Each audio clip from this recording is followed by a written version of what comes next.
सूरत तो अंदर में मिलेगी, घाट से ऊपर मिलेगी, क्योंकि सूरत का घाट दोनों आंखों के ऊपर है और वहीं से ऊपर रास्ता जाता है।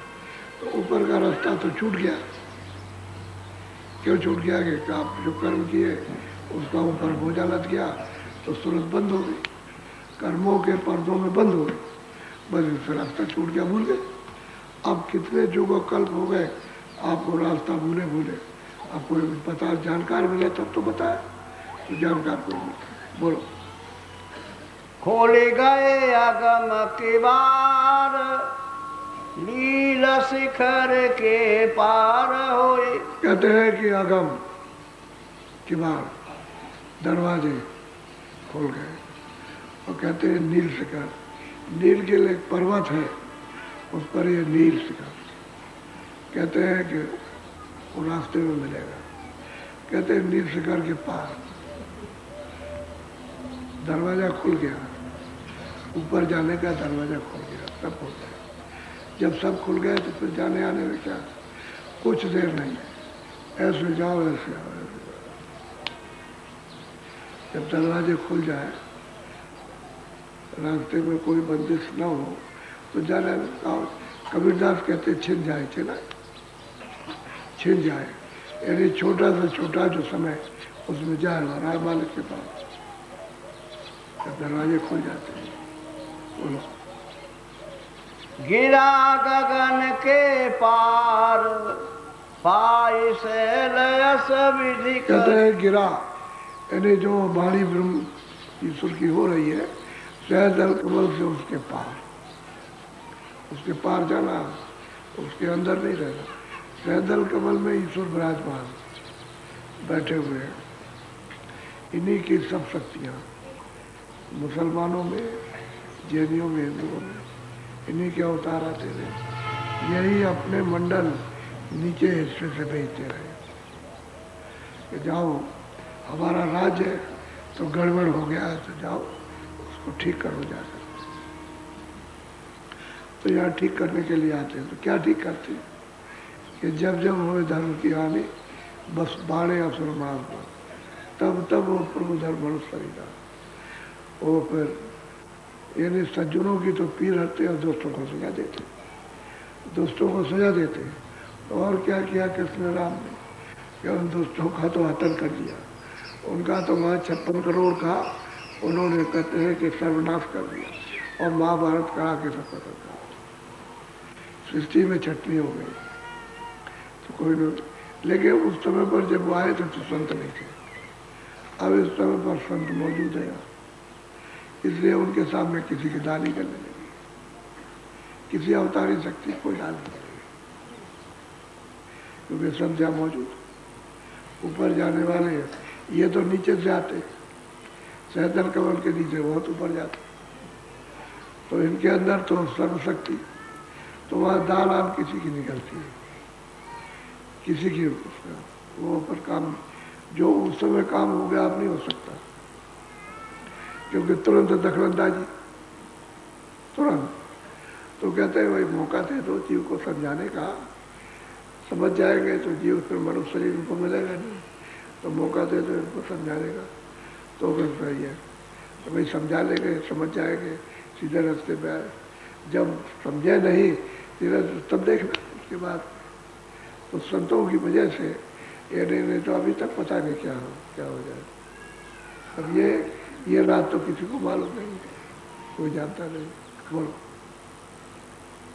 अंडा फूटे आकाश, होई निराश सूरत चली।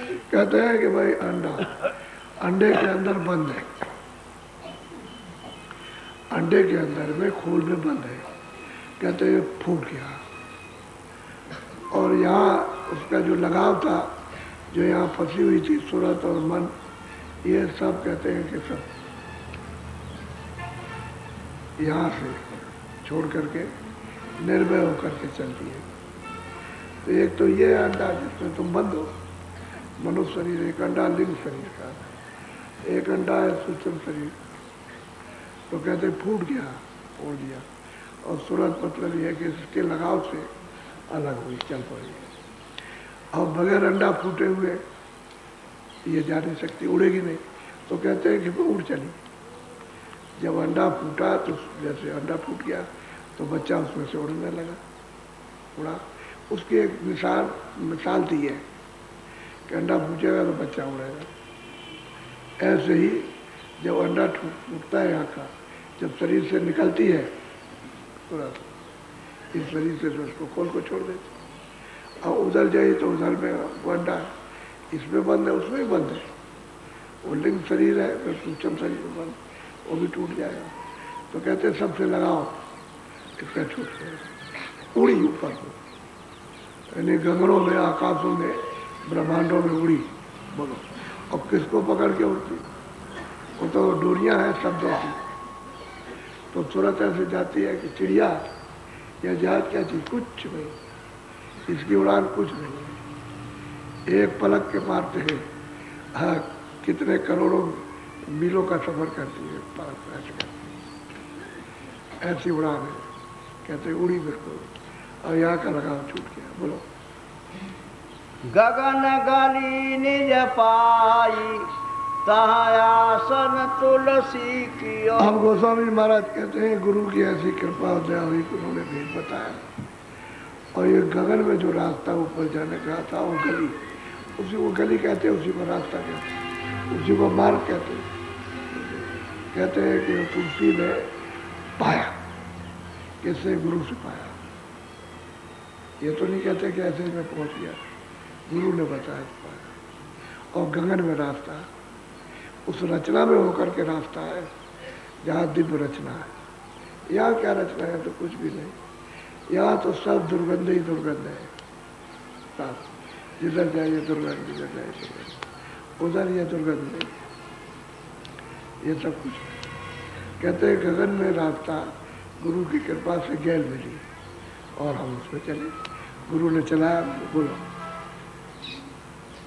हृदय हरक समाई पाई ताई गत कस कही। अब वो हृदय को सुना रहे, तो हृदय को सुना रहे इसलिए कि हृदय देख, ये संतों द्वारा ही गैल मिलती है।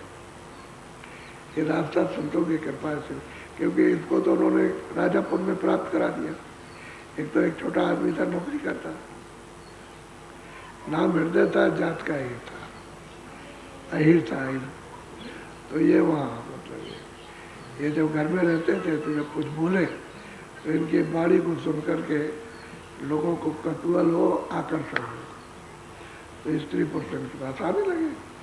अब जिसके पास ऐसी बाणी रहे तो समझते हैं ऐसे कुछ दुआ मिल जाए, कुछ आशीर्वाद मिल जाए, चलो अपना बच्चा ठीक हो जाए, अपना कुछ काम बन जाए, कुछ ये बन जाए। तो ऐसे दर्शन करने इच्छा लेकर के लोग नारी आने लगे। उसी में लोग पूछा, भाई कहाँ जा रहे हैं? कह रहे वो महात्मा जी हैं, वो प्रकट हुए, उनका दर्शन करने जा रहे, हम भी करेंगे। तो वो भी नाव में काम करता था, एक सेठ का माल लाद करके पहुंचाता था, कुछ में वो भी आ गया। अब यह एक और तो दर्शन करके चले जाए, तो ये चित्त लगा करके उनको देखे और उनकी वाणी को सुने, तो धीरे धीरे धीरे धीरे प्यार हो गया उनसे, बहुत प्यार हो गया। उनके सिवा किसी को नहीं सुना। तो दिन को पूरे दिन रह जाए और पूरी पूरी रात रह जाए। जब ये पूरा पक गया सुन के, और मेरे सिवाय किसी को नहीं, तो रास्ता बता दिया कि जा वहीं बैठ के भजन कर लिया कर रास्ता। तो वहाँ उसकी सूरत को जोड़ दिया और सूरत चली गया रास्ता, के उनको तो जानते ही थे रास्ता उनको क्या था। तो उसका काम तो उन्होंने वही पूरा किया राजेपुर में, लेकिन रहने वाला था काशी का। तो उसी की वजह से काशी गए थे, और कोई उनका कोई रिश्तेदार थोड़ी था, यही असली रिश्तेदार था। इसी की वजह से, प्रेमी की वजह से वहाँ गए। उसने कुटी बना दी, अर्ज की इसमें आप रहिए, तो वहाँ से उपदेश उन्होंने शुरू किया। तो उसको कह रहे थे तो हृदय सुन करके बहुत प्रसन्न, बहुत खुश कि जीवों पर दया हो रही है, यदि जीवों पर दया कर रहे हैं। तो और लोग भी बैठे थे, सुना रहे उनको, और जीवों दया कर रहे। कितने लोग साधन करने लगे और कितने लोगों को प्राप्त, बहुत खुश हुआ, बहुत प्रसन्न। हृदय से कहते हाँ बोलो। कोई कोई संत समाई ताही ते गति सरे तस भई। कहते हैं कि भाई कोई कोई संत जो वहां जाएंगे वो समाएंगे और वही पूरी चीज को लखेंगे, पूरी चीज को जानेंगे आज से लेकर अंत तक। उनको ये पता रहेगा विस्तार कैसे हुआ, समझाओ कैसे हुआ, ये कैसे कैसे रचना हुई सब मालूम हो जाता। तो कहते हैं कोई कोई पहुंचता है और जो वहां पहुंच जाता है वो संत है और कोई संत होता नहीं। बोलो। तीनों पट बाहिर कहूँ नहीं जाहिर अगम अगत की राह लई। अब गोस्वामी जी महाराज कहते हैं कि भाई तीनों पट यानी ईश्वर से, ब्रह्म से, पार ब्रह्म से, महाकाल से परे तीनों, एक सतलोक, एक अलग लोक, एक अकल लोक, ये तीनों कहते हैं उसके पार अनामी धाम है। और ये तो यहाँ नीचे वो कहते हैं कि वो सतलोक अलग वो तो कोई यानी स्थिर है, परिवर्तन नहीं आते। तो कहते हैं कि अनामी पुरुष जो है उनके पार है, तीनों के पार। कहते हैं कि मैं वहां गया और तो इस बात की है कि उनका जो महल बना है, महल, उसकी शोभा क्या वो वर्णन नहीं आती। आपकी जितनी भी गिनती होगी भारत में, सारे विश्व में, वो सब गिनती खत्म हो जाएगी। इतने सूरज और चांद कहते हैं कि उनके इर्द गिर्द, उसी सिंहासन के इर्द गिर्द लगे हुए दिखाई देते हैं। अब कितने, अब गिनती खत्म हो जाए कितने सूरज चांद, तो उसकी शोभा क्या पार है। तो कहते हैं तीनों पर्दों के परे, यानी सतलोक अलग अगम पर तब जाके आगम। बोलो। खोला वह द्वारा अगमय पारा सतगुरुपुर के पार गई। और कहते हैं गुरु ने जो आए थे ऐसी कृपा दया की कि अगम का द्वारा खोला। और सतलोक तो सतगुरु पद है, सतगुरुपुर समझ गए। कहते हैं सतगुरु का वाहन, उसी को सतगुरु कहते हैं कि इसके पार गई, पार। तो वो कहते हैं अकय अपार, और वो पहला नाम है, इसके पार गई।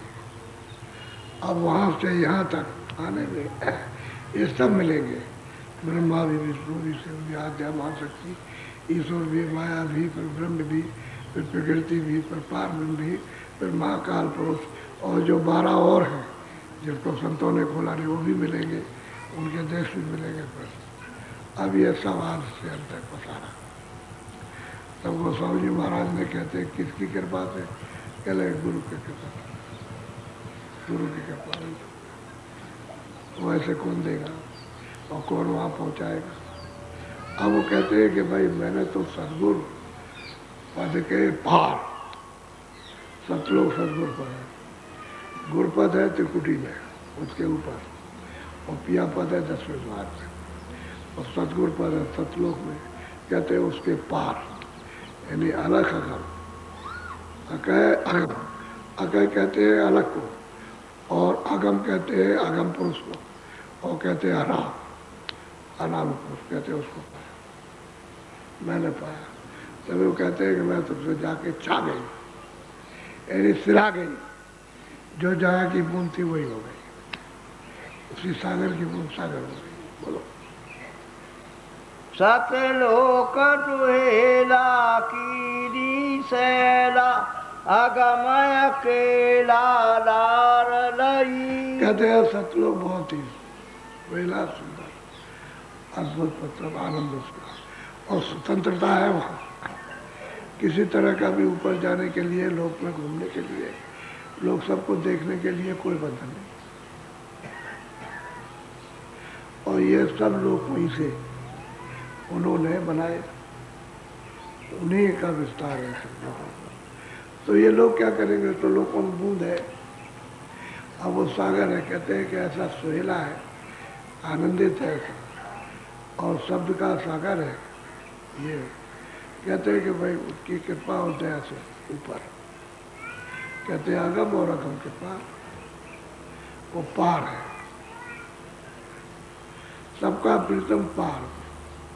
लेकिन स्वतंत्रता है, कोई रोक टोक तो नहीं, जब चाहो जब चले जाओ, जब चाहो जब लौटे आओ, जब चाहो जब चाहो। वहाँ कोई बंधन नहीं किसी का भी, किसी। यहाँ समय पूरा करो, वहाँ जाओ। और जब तक समय आपका पूरा यहाँ का नहीं होता है मनुष्य शरीर का, तब तक आओ जाओ आओ और जाओ, आओ जाओ, बस रास्ता खुल गया, साफ हो गया, कुछ बंधन नहीं, तब जाओ यहाँ से, तब जाओ, बस कोई बीच में बंधन नहीं। बोलो तासे पद न्यारा निरख निहारा, तासो नामी नाम नहीं। कहते हैं कि भाई वो पद न्यारा है और हमने उसको निहारा, यानी हमने जाकर के वहाँ देखा, और नाम उनका क्या है, वो अनामी, अनामी को अनामी धाम है, उसका कोई नाम नहीं, कोई उसका रूप नहीं है, कोई उसका नाम नहीं है। पहले भी संतों ने कहा, अभी और आगे जितने भी संत आएंगे, जो पहुँचेंगे और जो वहाँ से आएंगे, सब ये कहेंगे वो नाम है। कहते हैं कि हमने उसको निहारा, हमने उसको वहाँ देखा और उसका दर्शन किया और सबका दर्शन किया। अब ये कितनी रचना होगी वहाँ, उसका कोई क्यास, कोई अनुमान, वो अनुमान के बाहर चीज़ें, विचार के मन बुद्धि तो जाती नहीं, मन वहाँ जाता नहीं, चित्त वहाँ जाता। अब वो सब इन्होंने भी देखा गुरु के द्वारा, और इन्होंने उनको दिखाया, इनको भी पहुँचाया। बोलो तुलसी तन सैला घट बिच खेला, संत कृपा से राह लई। कहते हैं कि संत की तो कृपा हो गई और ये तन पर घाट पर आके बैठा है, इस तन के घाट पर, और तन के घाट से तब सफर किए, तब सैल की है ऊपर के लोगों की, स्वर्ग की, वैकुंठ की और ईश्वर के लोग, ब्रह्मलोक के और ऊपर की। कहते इसी तन से सफर किया, कहा कि तन के घाट पर आकर, यहाँ इधर घाट आकर के दोनों आंखों के ऊपर से सफर हुई। और किसकी कृपा हुई, कहते संत की कृपा, यानी गुरु की कृपा हुई, जो उसको प्राप्त करने वाले मिल गए, उनकी कृपा हुई, तब ये सफर की। तो हम तन से ही सफर करते हैं, यहीं से जाते हैं, यहीं से आते हैं, और वहाँ जा कर के फिर यहाँ लोगों को बताते कि भाई हम वहाँ गए। अगर ये तन नहीं रहेगा तो बताएगा कौन, तन नहीं रहेगा लिखेगा कौन, आपको कौन उपदेश करेगा। वो ये तन बड़ा महत्व, हम बोला था, इसकी कोई कीमत नहीं है। इसलिए कहते तन के घाट से हमने सैल की, सफर की और वहाँ गए, ये सब देखते हैं। वहाँ पर कहते कृपा हुई और संत की कृपा हुई, मगर उनके यहाँ नहीं कहा कि राम की कृपा या किसी की या देवी देवता की या मोहम्मद की मेहरबानी या ईसा मसीह की हो गई, कहते संत की कृपा।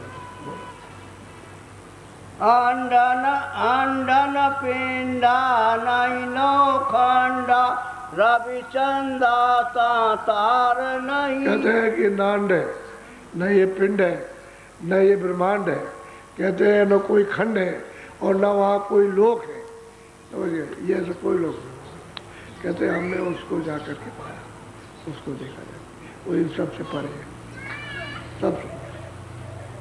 अच्छा, वो जब चाहे, जब उसकी मर्जी हो जाए तो वहाँ क्षण भी नहीं लगेगा यहाँ से वहाँ तक, यानी प्रलय होने में, नाश होने में कोई क्षण नहीं लगेगा जरा, जब चाहे जब।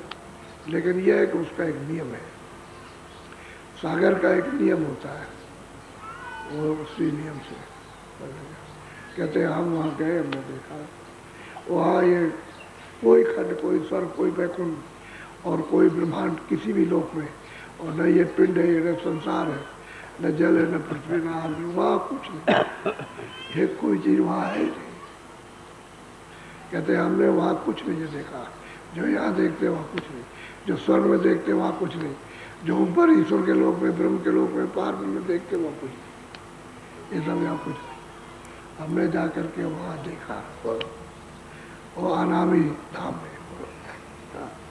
पानी नहीं पवना अग्नि न भवना गगन गिरा के पार भई। कहते भाई ये तो कुछ है नहीं, न पानी है कि न आकाश है, न कुछ नहीं है, आपके पृथ्वी है, ये कुछ नहीं है।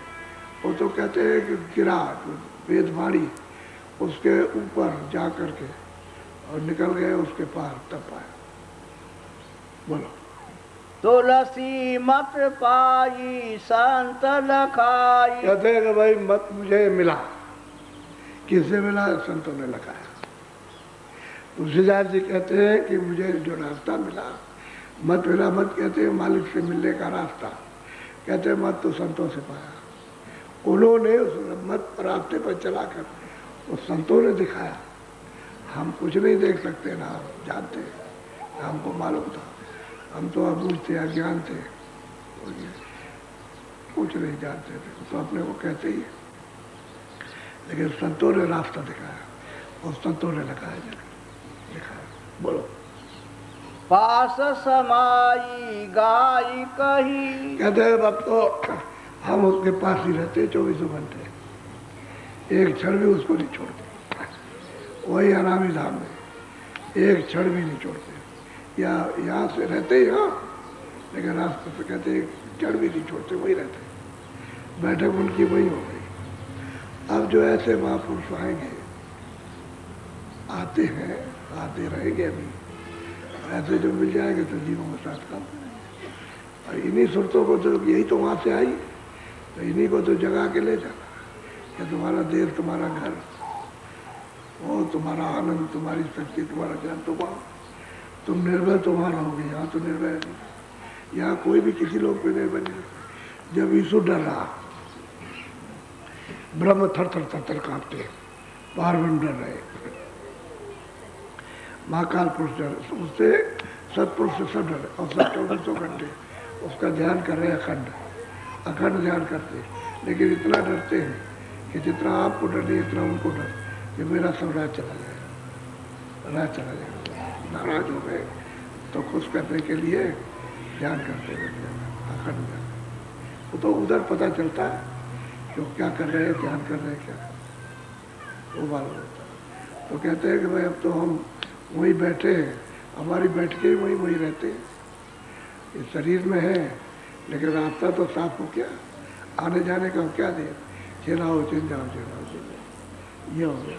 अब तो शब्द का तार लग गया ना वहाँ से सीधा, वो तो पावर हाउस से बिजली आ रही, जा रही, आ रही, जा रही, आ रही और जा रही, आ रही, एक से आ रही, एक से वापस लौट रही। ठीक है, तार नेगेटिव पॉजिटिव वैसे चला, एक आ रहा, एक जा रहा, एक फेंक रहा, तो फेंकने के जो नीचे को फेंक रहा उससे परे चले गए तो ऊपर ले गया, तो फिर साफ हो गया रास्ता। एक जो फेंक रही है धार, उससे तो उतर के नीचे आ गए, अब नहीं जा सकते। अब जब तक वापस जाने वाली धार न मिले तब तक लौट नहीं सकते। तो वो तो संत की कृपा दया हो गई उनके, एक एक शब्द पर उन्होंने संतों की महिमा की, गुरु की महिमा, और किसी की महिमा कुछ नहीं। बोलो। तुलसी ने रख निहारे नैन पार निज देख के। कहते हैं हमने, यानी तुलसी ने ये निरखा, यानी देखा, कहते हैं सबके परे। सबके परे कौन रहता है? जिसका सबका आधार है वो, उसके आगे कुछ नहीं। वो तो जब वही हो गया तो उसके आगे कुछ नहीं। वही बोला कि इसके आगे कुछ नहीं, मैं मुझे से सब हुआ और सबसे वो ना हो, वो तो पहले भी था, अब भी है, और उसी से ये सब हुआ, उसी की बूंद से हुआ। वो तो सागर है, ये बूंद है, बस ये है। तो कहते हैं जब उसमें जब जाके ले हो गई तो वही हो गई, वही हो गई।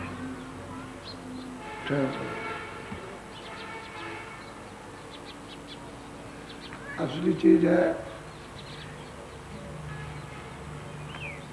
श्रद्धा। जब महात्माओं के प्रति श्रद्धा, उनके वचन के प्रति, जो शिक्षा देते हैं उसके प्रति, जो बोलते हैं उनमें श्रद्धा जब आ जाती है तो प्रेम, श्रद्धा आएगी तभी प्रेम आएगा। श्रद्धा प्रेम का एक छोटा रूप है। तो श्रद्धा पहले आ जाए, यानी आप किसी से श्रद्धा करते हो तो उसका छोटा रूप बड़ा रूप तो मिलता नहीं, तो टूट जाती है श्रद्धा, टूट जाती, खंडित हो जाती, तो अश्रद्धा हो जाती है कि नहीं नहीं पहले तो मालूम हुआ ठीक है और अब नहीं, तो अश्रद्धा हो गया। तो प्रेम का छोटा रूप, उससे जुड़ने के लिए श्रद्धा। तो श्रद्धा जब सत्संग मिल जाए तो वचन सुन करके चेत के सुने तो फिर श्रद्धा हो जाए। जब श्रद्धा होती जाएगी तो प्रेम होगा, प्रेम आएगा। जब प्रेम आएगा, आओगे जाओगे, आओगे जाओगे, दर्शन दोगे, दर्शन दोगे, दर्शन दोगे, दर्शन, और सुनोगे कुछ अपनी सुनाओगे। जब इच्छा श्रद्धा से जब प्रेम हो जाता है तो जाग जाती है, इच्छा जगती है। तो आप कहते हो कुछ दया कर दीजिए, कृपा कर दीजिए, आपकी दया होनी चाहिए, कृपा होनी, मेहरबानी, हमारा भी कल्याण हो जाए। समझ गया? जब लोग देख लेते हैं कि पक गया तो फिर रास्ता बता दें, चलो तब फिर तो जल्दी चलोगे। और ये तो फिर यह है कि तुम्हारी श्रद्धा नहीं है, तुम संसार में फंसे हुए हो। मान लो उन्होंने रास्ता बता, उसी में तो देर लगती है, उसी में देर लगती है, क्योंकि तुम्हारी श्रद्धा तो हुई नहीं और प्रेम उनसे हुआ नहीं। सत्संग सुनते रहे हो, तुमको रास्ता बता दिया तो ये कहते हो कि हम नहीं कर पाते, तभी तो कहते हो कि हम नहीं कर पाते। अच्छा, कभी कभी जोड़ देते हैं तो कहते हैं अच्छा हम करेंगे, तो हम 2-4 दिन किया फिर छोड़ दिया। क्यों? कि श्रद्धा और प्रेम नहीं हुआ, तभी मन कर बात है। जब श्रद्धा हो जाएगी और प्रेम जब सामने उसका रूप आ जाएगा और प्रेम हो जाएगा तो मन इधर से टूट जाएगा, यानी संबंध तोड़ देगा, ये सब फीके हो जाएंगे, तो जुड़ जाएगा। तब तो घाट पे बैठेगा और घाट ही घाट पे ले चलना। जब तक घट का तनका, जब तक घाट नहीं मिलता तब तक सूरज जहाँ बैठी ऊपर नहीं जा सकती, क्योंकि उससे ऊपर जाने का कुछ भेद ही नहीं मालूम, जुक्ति पता नहीं कि हम कैसे ऊपर जाएंगे, किस आधार से जाएंगे तो मालूम। तो थोड़ी श्रद्धा तो होनी चाहिए, प्रेम होना चाहिए। आते जाते रहो, श्रद्धा भी हो जाएगी और प्रेम भी हो जाएगा। आते जाते रहोगे तो भूख लग जाएगी, आते जाते रहोगे भूख से भोजन मांगोगे कि हमको मतलब ये कुछ दीजिए, कुछ कृपा दया कीजिए, तो वो बता, तब मतलब पके पकाए हो जाते हैं।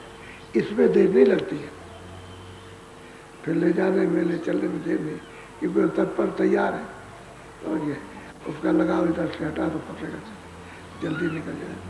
अब इनको सिखाते कि सिखाते, बताते बताते बस उधर ढीला करो, ढीले हो जाओ, तो काम है, क्रोध है, लोभ है, मोह है, आशा है, तृष्णा, ममता है, इसमें बंधे पड़े हुए इच्छाओं में, तरह तरह की इच्छाएं हैं, उसमें बंधे पड़े हुए। इसको नहीं खूब छोड़ते तो प्रेम श्रद्धा नहीं कहा जाएगा। फिर तुम्हारी श्रद्धा किसी महापुरुष और प्रेम नहीं है तुम्हारा। जब तुम्हें प्रेम है, प्रेम इन जड़ चीजों से, इससे श्रद्धा इसी से प्रेम, कि इसी का महत्व देते हो। वजन तो इसका है महात्मा का, और तुम्हारा मतलब ये है कि उसके द्वार का और ऊपर के जाने का, उस मालिक का तो कोई वजन है नहीं तुम पर, ये इच्छाओं की पूर्ति का वजन है, बताऊंगा। तो इसमें घूम करके आप इसमें गिर जाते हो, इसी में देर लगती है और वैसे देर नहीं। श्रद्धा होनी चाहिए। अब हम आपको दे देंगे नामदान। कल भी कहते रहे, दिन भर कहते रहे कि भाई नामदान, तो हमने कहा कि भाई हम सभी दे देंगे। नामदान में विशेष बातें ये है कि एक तो अपना खान पान शुद्ध रखना, अनाज है, सब्जी है, फल है, दूध है, घी है, इन सबको प्योर खाओ। बाबा जी इनके लिए तो मना नहीं करते। अच्छा, हम तो बीड़ी कभी पी नहीं है, ना हमने हुक्का पिया, लेकिन हम आपको बीड़ी तंबाकू हुक्का मना नहीं करते। अगर आप अपनी स्व इच्छा से छोड़ना चाहो तो छोड़ दो, तब तो हम मना, तब तो नहीं कहेंगे कि आप पीजिए, ठीक है छोड़िए, बहुत अच्छा, क्योंकि ये भी आदत अच्छी नहीं है। और पी रहे हो तो उसको पी लो, कोई बात नहीं, मैं मना नहीं करता आपको, लेकिन नशा मत करो। और पशु पंछियों का शरीर, उसका सेवन भूल कर देंगे।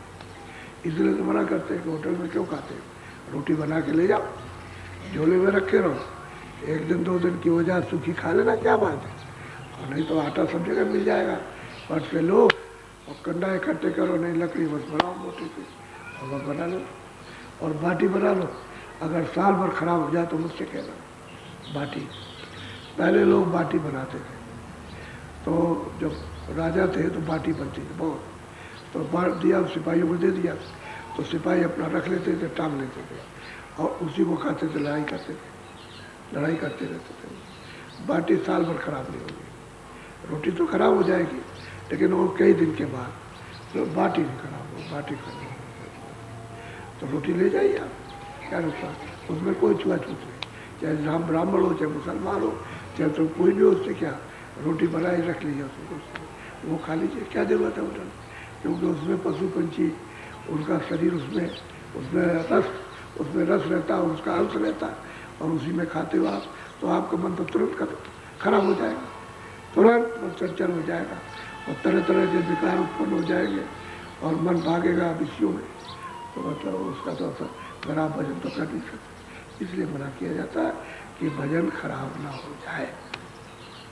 तुम्हारी जीवात्मा घाट पर बैठ के जाग जाए, शुद्ध साफ हो जाए और गंदगी दूर हो जाए, तो तुम ये बात ऐसी अच्छी बाजी समझते हो। जब हम शुद्ध शब्दों में कहते हैं प्यार के कि शाकाहारी ना उसी में समझ लीजिए, कोई पशु पंछी का कोई भी अंडा हो या कुछ शरीर हो, कोई सेवन, अंडा भी तो एक शरीर है, उसमें वो बंद है, जब फूट गया तो खोल तो है ही ऊपर का, उससे बच्चा निकलेगा, ऐसा ही है। तो इन्हीं सब चीज़ों से बीमारियां फैल गई और आपने शरीर का उल्लंघन किया, उससे बहुत बर्बादी हुई। तो शाकाहारी रहो, कड़ा संदेश है आपको, इसको नामदार, वही नामदारी है पालन करते। बाकी तो मैंने कपड़े मना नहीं किए, कपड़े सो पहनो, अच्छे मकान बना के उसमें रहो, अच्छी झोपड़ी बनाओ उसमें रहो, और 100 बार खाना खाओ, हजम करो, और सेवा बाल बच्चों का आए गए का संस्कार करो। मैं तो इन चीज़ों को मना नहीं करता। अच्छा अगर कोई आ जाए अतिथि को सेवा कर दो, मेहमान रिश्तेदार कोई अनजान, उसकी भी सेवा कर दो, और बाल बच्चों की सेवा करो, और बाल बच्चे आपकी सेवा करें। लेकिन पक्का आदेश है कि शाकाहारी रहो, और ऐसा कोई नशा नहीं करना जो बुद्धि पागल है, कोई नशा, बीड़ी तम्बाकू हुक्का छोड़ करके कोई नशा हो, और जो नशे करोगे फिर बुद्धि पागल हो जाएगी। तो फिर आप 2 चीज़ों करो, बाकी चोरी चमारी तो माँ बाप भी कहते हैं, बच्चे जगह झूठ मत बोलना, किसी की चीज़ मत उठाना, वो तो बच्चों को बचपन में सिखाते। और किसी घर में गया तो इसको उठाने लगा, ये नहीं, किसी चीज़ छूना नहीं, उसको पहले ही मना करता। अब तुम चोरों के साथ लग करके चोरी की आदत डालो तो माँ बाप की क्या दोष है, तुमने सोबत बुरी कर ली, बुरे लोगों की तो चोरी सीख गए, बुरे लोगों की संगत की डकैती सीख गए, बुरे लोगों की संगत की तो आदमी मारने लगे, और संगत का तुक तासीर, जैसे जिसको सोबत मिला उसका असर। अच्छे लोग भी सोबत करते हैं, अच्छे बनते, बुरे की सोबत की बुरे बन गए, और क्या अच्छे बन जाओ, ठीक है। अच्छा तुम्हारे बीच में यहाँ भी चोर आ जाते हैं और दिन भर देखा करते, पैसा खा रखा, सामान तो कोई खास नहीं लेके ले जाते, और तुम एक ही सरदार में हो के यहाँ देवता रहते होंगे, तो तुम्हारे साथ चोर चलाया और तुम्हारे साथ रहता और बैठता, सत्संग में बैठता उनके साथ, लेकिन मौका देखता रहता है, कब पैसा मिल जाए, कब मार दे, कब सामान, तो किसी की धोती ले गए, किसी का कोई चीज़, किसी चप्पल उठा ले गए, चप्पल ही ले गया, उसको भी कोई फलेगा फूलेगा नहीं, क्योंकि तुम ऐसा समझ लिया करो कि भाई हमने कभी उसका ले लिया होगा तो हमारा ले गया। इसमें तुमको संतोष करना चाहिए कि उसका हमने लिया तो हमारा ले गया, ऐसा समझ गए ऐसा, लेकिन उसको फलेगा नहीं उसको, क्योंकि हमने चोरों से पूछा कि भाई तुमने कितने, कह लगे 1000 चोरी की, तो फिर पैसा किधर, कह लगे एक नया पैसा नहीं बना, हमारे घर का डकैतों से पूछा, हमने इनको मार दिया, उनको मारा, बांध के डाल दिया, लाखों लाखों रुपए कितने कितने ले गए, मैंने भाई कुछ पैसा बचा के रखा होगा, अरे कह लगे हमारे 2-4 बीघा जमीन थी और हमारे घर का भी चला गया और स्त्री और माँ के 5 जेवर वो सब किया, कुछ नहीं। तो मैं चोरी क्यों करता था, कहते आदत पड़ी थी, कोई अच्छा मिल जाए तो बदल जाए, अच्छा नहीं मिले तो क्या करें, वो भी करता है। यानी वो भी समझता है कि कुछ नहीं बचा, तो सही बात है कि फलेगा नहीं उसको। इसलिए तुम क्या करो कि चिल्लाते क्यों कि चप्पल ले गया, हमारी धोती ले गया, तुम संभाल के रहो, यहाँ आते संभाल के पैसे संभाल। और जेवर के लिए सबको मना करता हूँ कि कोई जेवर पहन के मत आओ, जेवर वहाँ उतारो, घर में रखे आओ, और कहाँ रखो, बक्से में मत रखना, किसी कमरे में। और जमीन है उसको खोद दो, बस दबा के रख दो, वो किसी को मालूम नहीं कि रखना। पहले वापस जाना तो वहाँ खोद लेना, खोद के निकाल लेना, बस ये। लेकिन जेवर कौन सा पहन के आओ, अगर पहनने का शौक है तो आजकल बड़े जेवर चले हुए, मुलव्वर के जेवर, थोड़ा उसके सामने कुछ नहीं है। कहेगा वो आप तो इज्जत ही चाहते ना कि हमको लोग देखेंगे हम सोना पहने और सोना पहने, हम ये पहने, तो पहलो आप कान में पहलो और ले जाएगा 10-20-50-100 रुपए का ले जाए, लेकिन तुम्हारा 10-20 हज़ार का तो नहीं जाएगा। तो यहाँ कोई जेवर पहन के मत आओ, सादे आओ, क्या जरूरत है, यहाँ तो सब बराबर हो। जब हम सबका मान करते तो तुमको क्या दिखाने की जरूरत, हम मान ही करते सबका। जब सबका मान मतलब सम्मान सबका करते हैं, तुम ये दिखाने की बात है। और चला गया तो तुम रोते हुए जाते, तो तुम्हारा जो कुछ भी मिला और भजन भी छूट गया, वहाँ कुछ हम तो वहाँ गए थे, हमारा चोरी चला गया, हमारा बड़ा नुकसान हो गया, तो तुम तो उससे तो गए, लेकिन भजन से आत्म कल्याण से गए, तो फिर दोबारा लौट के कभी आओगे, क्योंकि तुम अभी कच्चे हो। आते जाते रहोगे, पक जाओगे, तब तो ठीक है कि कोई चला जाए कह लगे कुछ नहीं, मालिक और दे देगा। लेकिन तुम अभी कच्चे हो, चला गया फिर नहीं आओगे, फिर लौट के, तो तुम्हारा नुकसान। तो संभाल के रखो, जो भी सामान हो संभाल के रखिए, देखते रहो। और चोर लग गया तुम्हारे गांव से, तुम्हारे साथी बन गया कि हम भी चलेंगे, हमको भी ले चलिए, हमको ये साथी बन गया, तो बस फिर मार के चल देगा, बस फिर रह जाए। वो रहेगा तुम्हारे साथ, वो कहीं गाड़ देगा, और जब जाने लगेगा तो निकाल लेगा, तुम समझो किसने दिया कैसे दिया ये कैसे। अच्छा आप नाम दान देंगे, आप आपको हमने समझा